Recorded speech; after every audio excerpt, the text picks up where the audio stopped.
Olá, seja muito bem-vinda, seja muito bem-vindo. Começa agora mais uma edição do Jornal Dia a Dia, com as notícias da região Bragantina para te deixar muito bem informado. Hoje é terça-feira, dia 21 de maio. Sou o Cacá Pompeu e convido você agora a conferir os detalhes desta edição.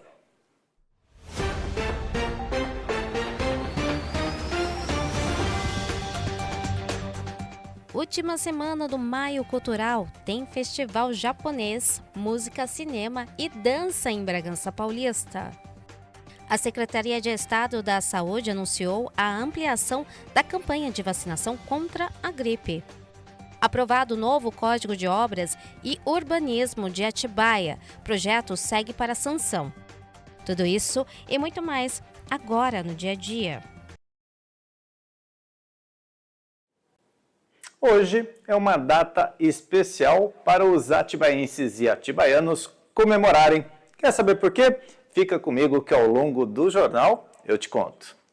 Vamos agora falar do governo federal que suspendeu os descontos automáticos do INSS e prometeu ressarcir aposentados lesados por entidades fraudulentas.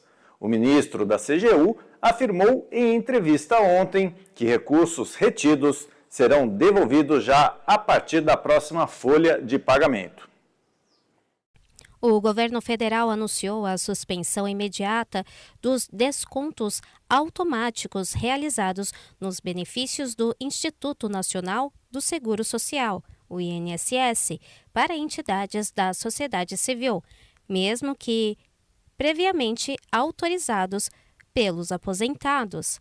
A medida visa combater fraudes identificadas na Operação Sem Desconto, que revelou um esquema de descontos ilegais em convênios com associações e sindicatos desde 2019. Segundo o ministro da Controladoria Geral da União, CGU, Vinícius Marques de Carvalho, os recursos que seriam descontados em maio já não serão direcionados às entidades e serão retidos para devolução na próxima folha de pagamento. A medida garante que nenhum aposentado ou pensionista será descontado até que as investigações sejam concluídas e um novo marco legal seja estabelecido para os convênios com entidades da sociedade civil. Uma auditoria da CGU revelou que a maioria dos aposentados e pensionistas desconhecia as entidades que realizavam os descontos.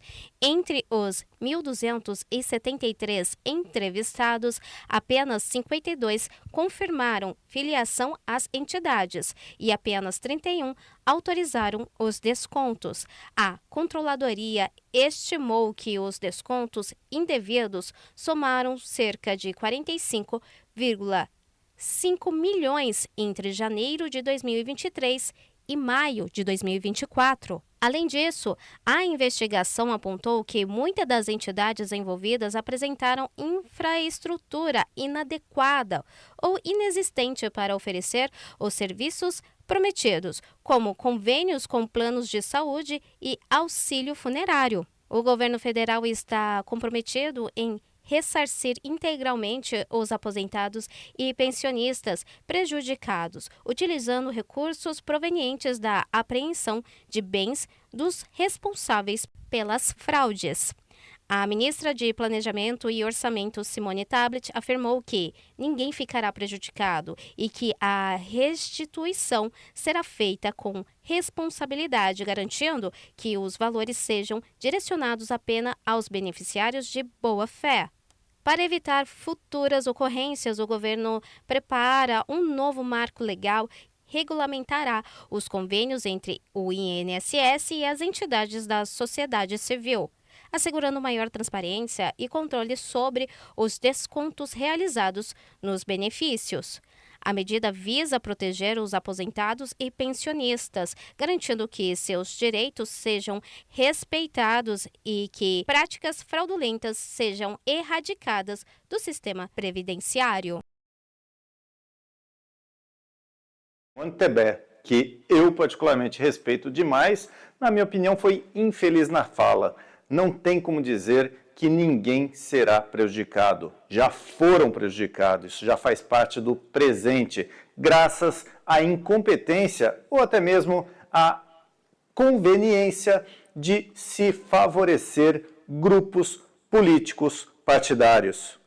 O Brasil tem toda a certeza de que quando um governo ganha o poder, ele acaba rifando várias das estatais, vários dos departamentos, várias das secretarias, vários dos ministérios para determinados partidos e determinados grupos políticos fazerem ali a farra do boi, privilegiar pessoas que são da sua base eleitoral ou até mesmo para colocar pessoas que têm o simples objetivo de agir de má fé e lesar o erário público em favor de ganhar muitos e muitos e muitos milhões de reais. É o tipo da situação que tem que haver punição para lá de exemplar, extremamente rápida, pois com criança, idoso, mulher, não dá para se admitir este tipo de situação. A sociedade já deu o basta e cada dia que passa fica muito tarde para que os resultados das ações para compensar estes prejuízos sejam tomados e o dinheiro devolvido para a população. E vamos sair agora de Brasília, vamos para Israel, que autorizou a entrada de 100 caminhões de ajuda humanitária da ONU no território de Gaza após 11 semanas de bloqueio. Mesmo assim, a ajuda não é suficiente. Após 11 semanas do bloqueio, Israel autorizou a entrada de aproximadamente 100 caminhões de ajuda humanitária da Organização das Nações Unidas, a ONU, na faixa de Gaza. A decisão visa aliviar a grave crise humanitária enfrentada pela população local, estimada em 2,3 milhões de pessoas. A carga inclui alimentos, medicamentos e suplementos nutricionais essenciais, especialmente para crianças que enfrentam risco iminente de desnutrição. A ONU enfatiza a urgência da situação, alertando que a fome pode se alastrar rapidamente se a assistência não for ampla. Israel justifica as restrições como uma medida para impedir que a ajuda seja desviada pelo Hamas. No entanto, organizações internacionais criticam o volume insuficiente da assistência, considerando uma gota no oceano diante das necessidades urgentes da população. A ONU e outras entidades apelam por um acesso humanitário irrestrito e sustentável, além de um cessar-fogo duradouro para permitir a entrega eficaz de ajuda e evitar uma catástrofe humanitária ainda maior. A situação continua a ser monitorada de perto pela comunidade internacional, que pressiona por soluções que garantam a segurança e o bem-estar da população de Gaza. Pedi para colocar na câmera fechada aqui, pois isto também tem que ser comentado, pleno século XXI, com a humanidade com tanta evolução tecnológica, com tanto conhecimento, ainda ficar brigando por territórios. Não dá para se admitir, principalmente quando envolvem vidas humanas que estão sendo completamente renegadas, estão sendo deixadas de lado para sofrer consequências que a gente daqui do Brasil não consegue nem imaginar. Tudo que estas famílias na faixa de Gaza estão passando deve ser algo terrível, algo que com certeza ficará marcado por gerações. A gente gostaria muito que situações como essa servissem de exemplo e que a humanidade parasse de brigar um com os outros e que todos entendessem que somos irmãos e precisamos aprender a viver em convívio. A diferença de raça, credo, ideologias e tudo mais tem de ser parte do passado. Isso não dá mais para aceitar. E o governo do estado de São Paulo ampliou a vacinação contra a gripe para toda a população com mais de 6 meses de idade. A campanha segue até o fim da temporada e acontece em todas as unidades básicas de saúde dos 645 municípios do estado. A meta é aumentar a cobertura vacinal e proteger os grupos mais vulneráveis. Confira os detalhes. A Secretaria de Estado da Saúde anunciou a ampliação da campanha de vacinação contra a gripe. Agora, todas as pessoas acima de 6 meses de idade podem se vacinar gratuitamente. A ação vale para todas as cidades do estado de São Paulo e tem como objetivo evitar complicações da gripe, especialmente com a chegada do inverno. Mesmo com a liberação geral, a Secretaria de Saúde reforça que gestantes, puérperas, idosos, crianças, menores de 6 anos e pessoas com doenças crônicas devem se vacinar o quanto antes. Estes grupos continuam sendo os mais vulneráveis ao vírus influenza e têm maior risco de desenvolver quadros graves. Dados da Secretaria apontam que, até 15 de maio, apenas 24,41% do público-alvo havia tomado a vacina. O dia D de vacinação, promovido em 10 de maio, impulsionou a cobertura em até 3 pontos percentuais, mas o número ainda está abaixo do esperado. A vacina contra a gripe passou a integrar o calendário nacional de vacinação em 2024, conforme a orientação do Ministério da Saúde. A campanha começou com foco nos grupos prioritários, mas agora se estende a toda a população. A dose é trivalente e protege contra as cepas mais recentes do vírus. A vacina acontece nas unidades básicas de saúde. A recomendação é que a população procure a UBS mais próxima ou verifique os canais oficiais da prefeitura local para saber horários e locais de atendimento. Cada município pode organizar sua própria estratégia de vacinação. Voltando a lembrar, vacinar não é virar jacaré, hein? Vacinar é algo que a gente tem que trazer para nossas vidas, pois é um avanço da medicina criar estas vacinas para proteger os indivíduos. Não podemos também, em pleno século XXI, acreditar nestas mentiras que não têm absolutamente nenhum fundamento científico. Vale a pena se aprofundar sobre o tema, conhecer, estudar e ter a certeza de que tomar a vacina é algo que pode salvar a sua vida, a vida dos seus entes familiares. E agora vamos falar de um assunto legal, pois a performance Paisagens Estranhas ocupou as ruas da cidade de Atibaia no último final de semana, trazendo um olhar poderoso sobre meio ambiente, acessibilidade e inclusão. Uma dança coletiva transformou cenários de alagamentos e assuntos como exclusão social em arte. A nossa equipe acompanhou de perto esta expressão cultural com nossa nova integrante da equipe, Luana Correia. Durante os dias 16 e 18 de maio, a cidade de Atibaia recebeu o grupo de dança contemporânea Convite ao Corpo Coletivo, que apresentou a performance Paisagens Estranhas, em pontos estratégicos da cidade. Conectadas por uma teia elástica, 12 bailarines se movem como um só corpo, trazendo um olhar poético e, ao mesmo tempo crítico, para as paisagens urbanas da cidade de Atibaia. No primeiro dia de apresentação, o público infantil foi dominante nas apresentações. As crianças conseguiram entender que pessoas com corpos diferentes podem estar praticando, né, a arte, pessoas com deficiência também podem estar incluída na arte, incluída na música. A proposta também se destaca pela valorização da diversidade.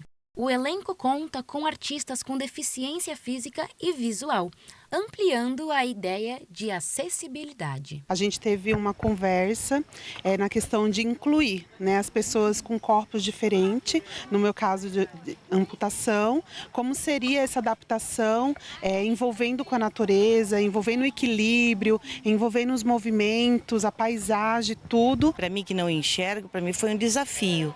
Quando eu fui convidada para fazer essa peça, porque é uma peça, né, corporal, quando eu fui convidada para fazer, para mim eu achei que eu não iria conseguir, né? Mas quando eles me disseram que seria uma coisa livre, uma expressão corporal livre, para a gente chamar a atenção, né, como você disse, da parte política, né, da parte da paisagem, do lugar que a gente está, eu aceitei o desafio. Tayana conta sobre a idealização e criação da peça. Bom, a gente criou Paisagens Estranhas durante essa semana de residência, né? É um projeto contemplado pela Lei Aldir Blanc aqui no município de Atibaia. Então a gente já tinha essa pesquisa com o objeto da teia, com movimento, sensorialidade, gesto. E mesmo com a sutileza dos movimentos e a leveza da dança, a mensagem foi compreendida por todo o público. Crianças, jovens e adultos captaram a crítica ambiental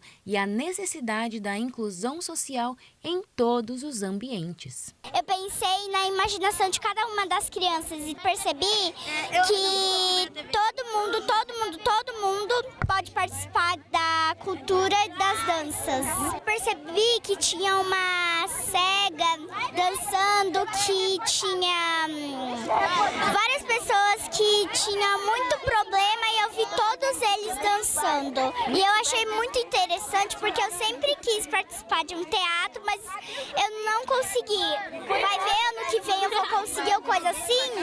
Aí eu amei muito porque eu achei muito interessante, muitas coisas aconteceram, gente. Eu amei. Uma arte que emociona e transforma, mais do que um espetáculo. Paisagens Estranhas foi um convite ao olhar atento, à escuta sensível e à reflexão sobre a cidade que construímos e que ainda podemos transformar.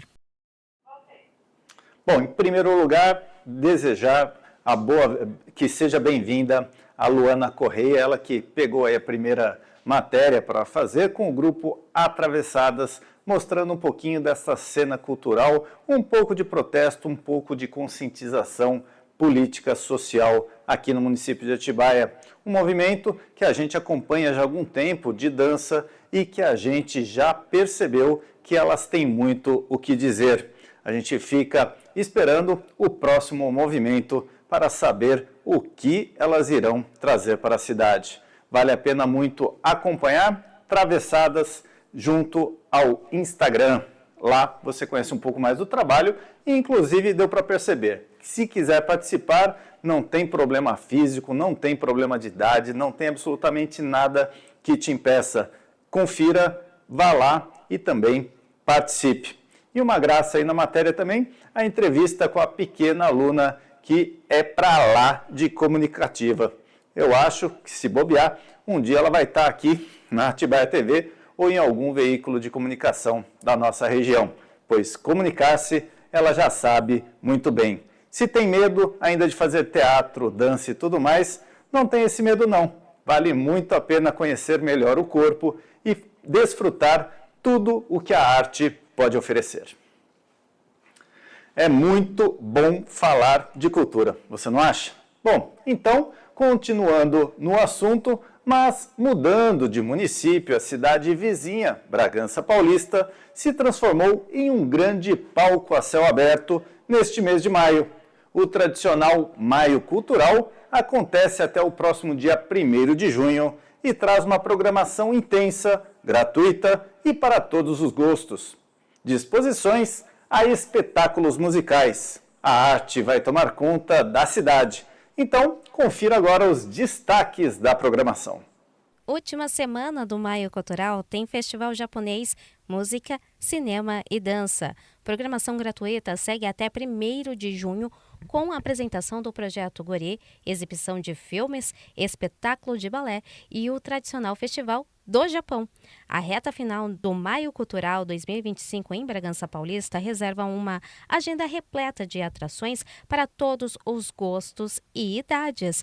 De 22 de maio a 1º de junho, a cidade será palco de músicas, dança, cinema, exposições e cultura japonesa com eventos gratuitos em diversos espaços culturais. promovido pela Secretaria Municipal de Cultura e Turismo. O evento tem como objetivo valorizar os artistas locais, incentivar a formação cultural e proporcionar acesso democrático à arte em suas mais variadas formas. Nos dias 22 e 29 de maio, o Projeto Guri realiza apresentação musicais com seus alunos nos espaços Casulo e Asilo Jardim Recreio, reforçando o papel da música na formação de jovens talentos.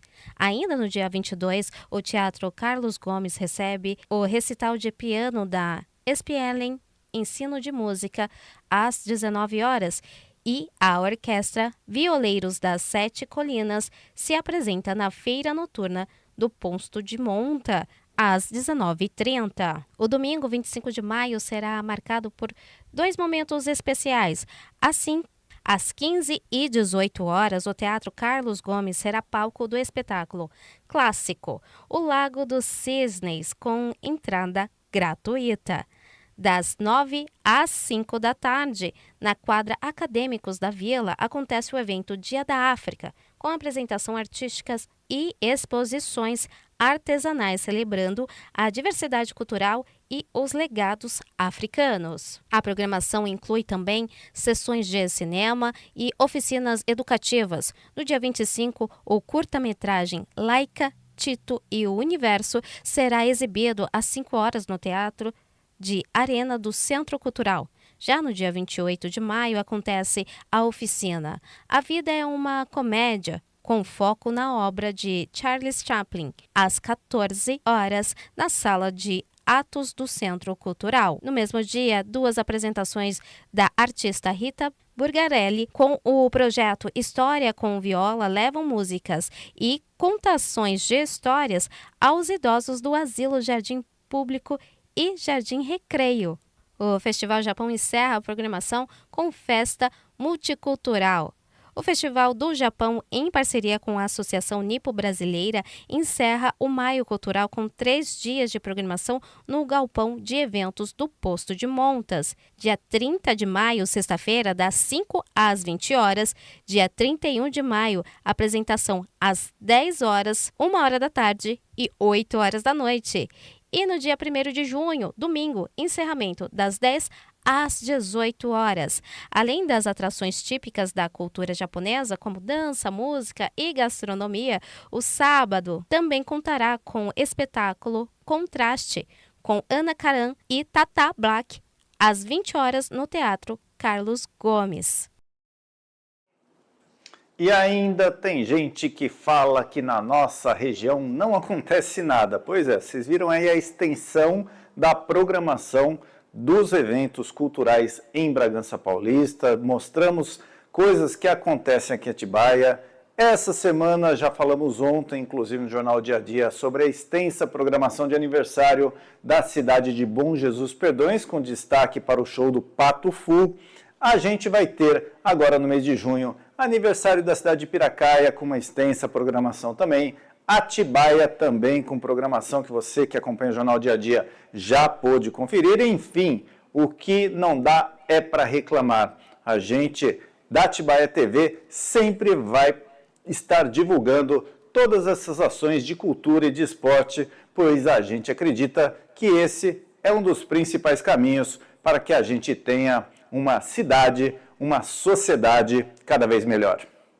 Falando em sociedade melhor, agora sim a gente vai falar sobre esse assunto que temos certeza chega num momento que deveria ser antes, deveria ser já há alguns anos, mas infelizmente pelo descaso de administrações anteriores ou até mesmo por intenções obscuras, vamos deixar aqui entre linhas para você ter a sua própria opinião, mas o importante, o fato é que ontem, por unanimidade, foi aprovado o novo Código de Obras e Urbanismo da cidade de Atibaia. Agora, o projeto segue para a sanção do prefeito Daniel Martim. A proposta, considerada essencial para o desenvolvimento ordenado da cidade, foi apresentada pelo Poder Executivo e recebeu o apoio de todos os vereadores da cidade de Atibaia. A Câmara Municipal de Atibaia aprovou por unanimidade, na sessão ordinária da última terça-feira, 20 de maio, o projeto de lei complementar número 02/2025, de autoria do Executivo, que institui o novo Código de Obras e Urbanismo do município.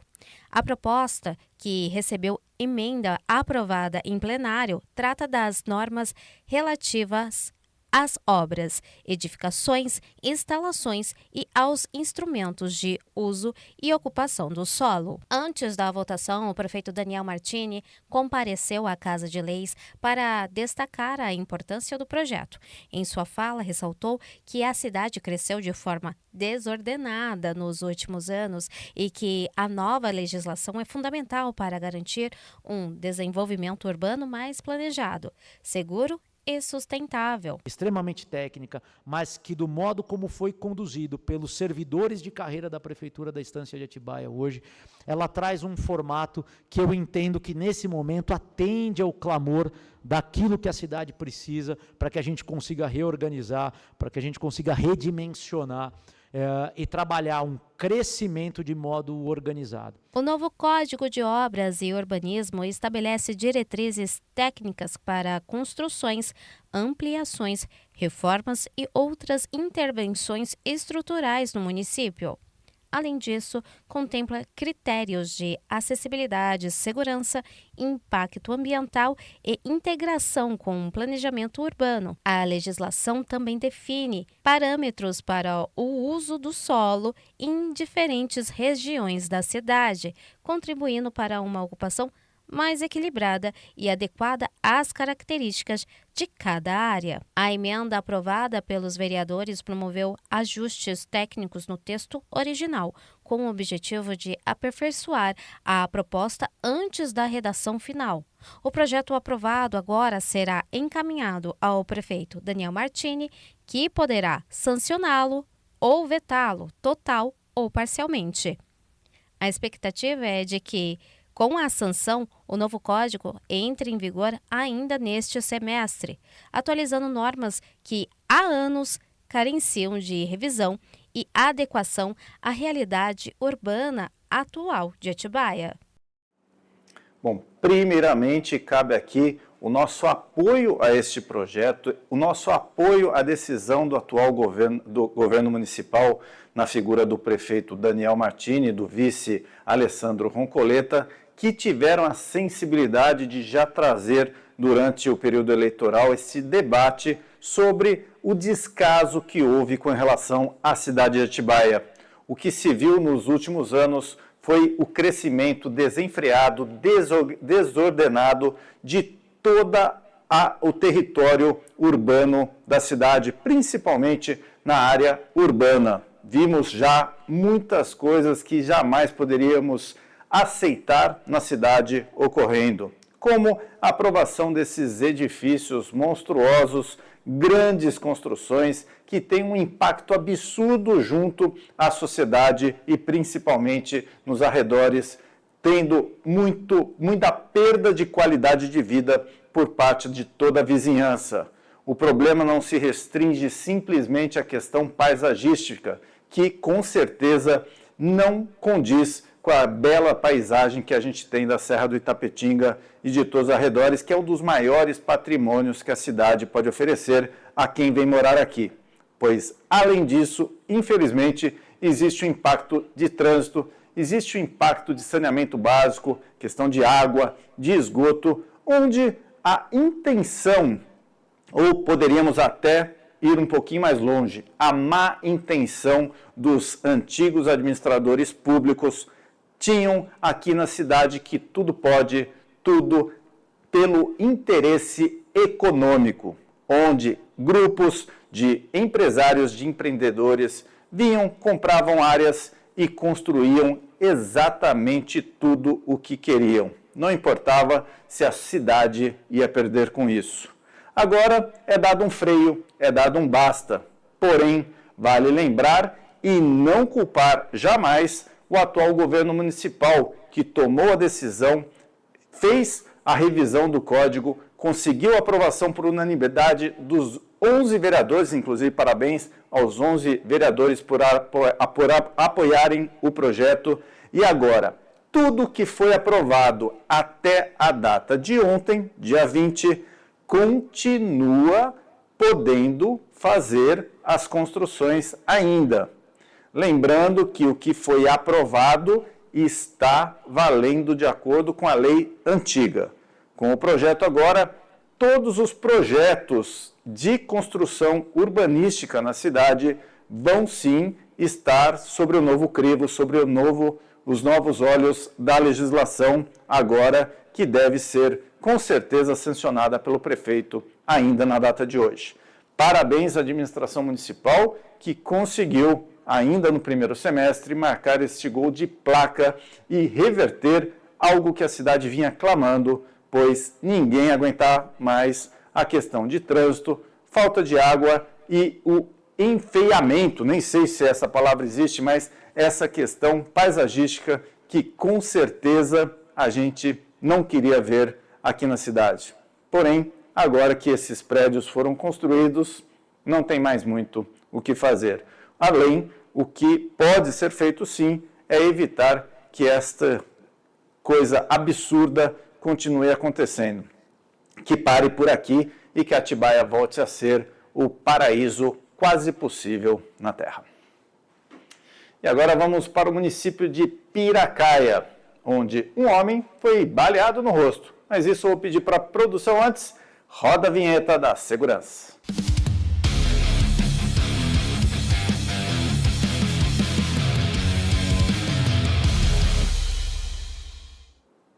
Então, agora retomando, em Piracaia, um homem foi baleado no rosto durante um assalto na noite do último sábado. O crime aconteceu por volta das 22 horas e mobilizou equipes da Guarda Civil Municipal da cidade e também da Polícia Civil.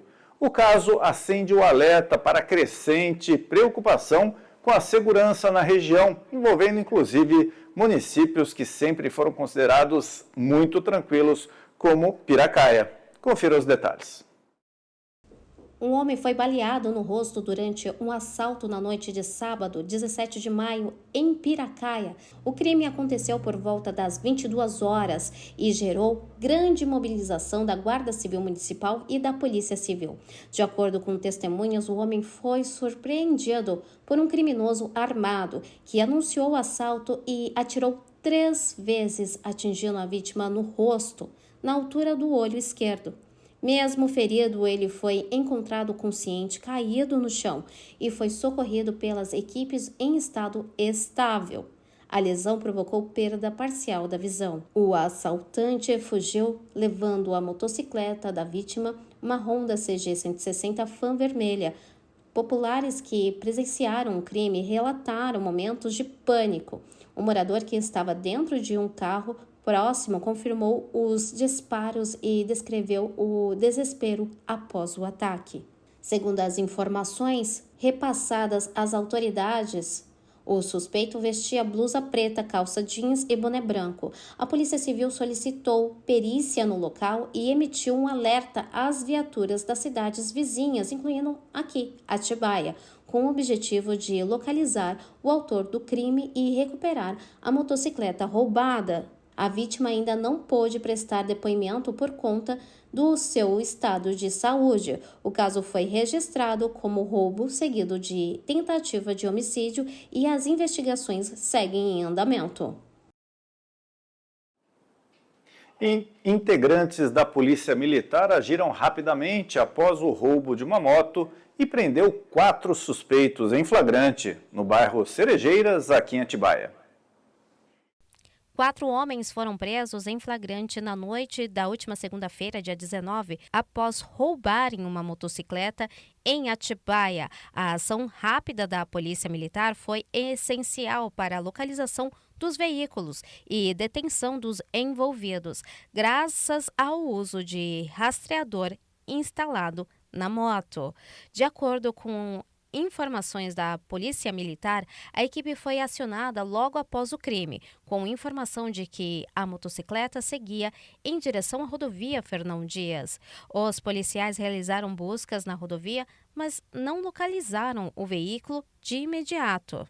A partir de nova atualização do rastreador, a moto foi localizada no bairro Cerejeiras. No local, os policiais flagraram 3 homens tentando fechar um portão de uma residência. Dentro do imóvel, um quarto homem estava sobre a moto, que apresentava as mesmas características do veículo roubado. Durante a abordagem, os policiais encontraram ainda um simulacro de arma de fogo com os suspeitos. Os 4 foram levados à delegacia da Polícia Civil, onde permaneceram detidos e à disposição da Justiça. A Polícia Militar reforça a importância do uso de rastreadores em veículos, que tem sido decisivo para a recuperação de bens e prisão de criminosos.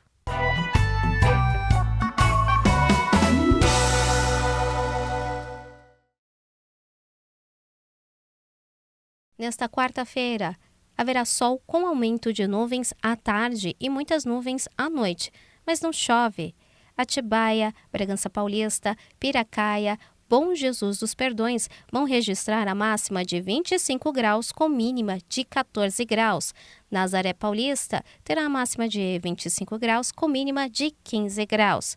Não chove na região. O sistema Cantareira opera com um índice de 54,8% de sua capacidade total.